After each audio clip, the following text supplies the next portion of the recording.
மறுத்தாலும் நான் காவல்காரன். சட்டம் இருந்தாலும் ரொக்கம் இருந்தாலும் கற்பை அது காக்குமோ? உன்னை தொட்டும் முடி போட்டும் ஒட்டி உறவாடும் துணைவன் போலாகுமோ?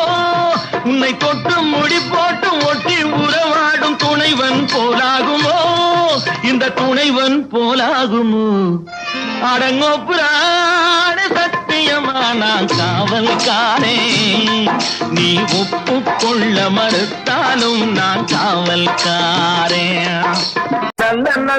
வணக்கம் விவர்ஸ். மக்கள் திலகம் எம்ஜிஆர் அவர்களின் திரைப்பயண பதிவில் சிறப்பு பார்வையாக்க காணவிருப்பது மக்கள் திலகம் எம்ஜிஆர் அவர்கள் காவல்துறை அதிகாரியாக நடித்த திரைப்படங்களின் சிறப்பு பார்வை.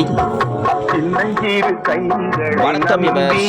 மக்கள் திலகம் எம்ஜிஆர் அவர்கள் தமிழ் திரைப்பட உலகிற்கு 1936ஆம் ஆண்டு